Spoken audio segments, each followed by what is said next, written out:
आज तुम्हाला कुठल्याही दवाखान्यासाठी कशासाठी पण तुम्हाला सोलापूरला जायला लागते, मोहोळ जायला लागते, तरी सुद्धा पैसे घेऊन नीट इलाज होत नाही. तर सगळ्यात मोठं हॉस्पिटल आपण नरखेडमध्ये करतो.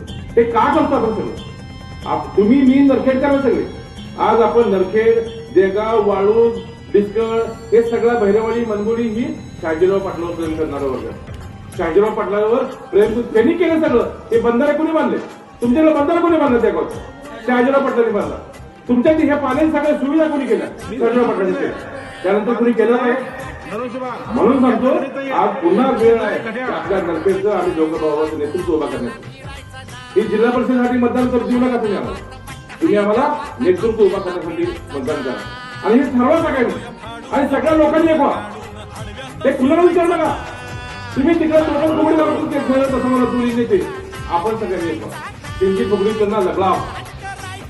आपण सगळ्यांनी एक व्हा. 90-95% जबाबदारी आणि नंतर माझ्या आपले लोक बनतो. तुम्हाला काय सांगू इकुर्डामध्ये मला असं वाटतं इकुर्डासारख्या गावामध्ये तुम्हाला प्रचंड मोठं स्वागत झालं. सगळ्या बायकोने आमचं औक्षण केलं. औक्षण करत असताना माझ्या डोळ्यात पाणी आलं.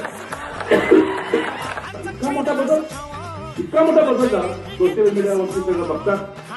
त्या सगळ्या इकुर्डे गावाने त्यांच्या बेड्या तोडून टाकल्या. आपण देगावमध्ये लोकांनी ह्या सगळ्या बेड्या तोडून टाकल्या पाहिजे. देगाव, वाळू, डिस्कळ या सगळ्यांनी. मी आज ह्या देगावमधून, बिरोबाच्या मंदिरमधून त्या इकुर्डीतल्या सगळ्या लोकांना धन्यवाद या ठिकाणी धन्यवाद देतो. आज मला कळतंय त्यांना अंगाला बोलवलंय, त्याला त्रास देत आहेत. मी ह्या इकडून सांगतो आमच्या एका माणसाला जर चुकीच्या पद्धतीने त्रास द्यायचा प्रयत्न केला, मी खूप संयम आणि सभ्यतेने बोलणारा माणूस आहे. परंतु मी नारायणाचा पट्टा हे लक्षात ठेवा. मला सगळं येतं, सगळे डाव येतात. मी कुठला डाव शिल्लक ठेवणार नाही. पुन्हा आमचा उमेदवारावर डाव शिल्लक ठेवून केलं, पण मी पुन्हा कुठला डाव शिल्लक ठेवणार नाही. हे लक्षात ठेवा. आमच्या कुठल्याही माणसाला त्रास देण्याचा, त्यांच्यावर अन्याय करण्याचा प्रयत्न तुम्ही करू नका. आम्ही विकासाच्या दृष्टीने पुढे जातोय, विकासासाठी पुढे जातोय. आम्हाला विकासाची काय जाऊ द्या. आपल्या भागाचा विकास करायचा, आपल्या भागात रस्ते निर्माण करायचे, आपल्या शेतकऱ्या, आपल्या तुमच्या पुढच्या पिढीसाठी करा. तुमची आज तुम्ही सोचले, तुमच्या वडिलांनी सोचलंय, तुमच्या आजोबांनी सोचलंय, परंतु तुमच्या पिढीला पुढच्या सोसायटी सगळं आपला वेळ नाही. आज तुमच्या पुढच्या पिढीसाठी आज हा बदल गरजेचा आहे. त्यामुळं हे ह्या पार्टीचा त्या पार्टीचा त्यांनी ती ठरलं बरं का. आपण आपला करू असं करू नका. सगळ्यांनी माझं मी धनुष्यबाणाकडून उभा आहे आणि आपल्या दगडेताई या घड्याळच्या नावावर उभा आहे. तुमच्या सगळ्यांचे आशीर्वाद मी सगळ्याला एकदा परत येईन नाही ते सांगता येत नाही. दिवस फार थोडे, परंतु तुम्ही सगळ्यांनी देगावकरांनी आमचा प्रतिनिधी व्हा. आमच्यासाठी काम करा. तुम्ही प्रत्येकाच्या घरी जा. आज मी देगावकरांचं दर्शन प्रत्येकाने दारात जाऊन घेतलंय, पण तुम्ही प्रत्येकाने जा आणि त्यांना सांगा की आपल्या बेड्या आता इकुर्डीकरांनी तोडले, आपल्या देगावकरांनी राहिल्या सगळ्या बेड्या तोडून टाका.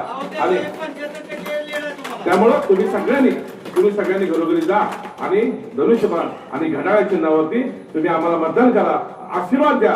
आणि तुमच्या आशीर्वादाचं जे माझ्यावर उपकार आहे ते उपकार ह्या भागातला ब्रिज असू द्या, सिना भगवतीचा जोडकाला असू द्या, पाणंद रस्ते असू द्या. माझं एक सूत्र आहे मित्र, शेतकरी मित्रांनो, फार एक 3 सूत्रावर काम करतो.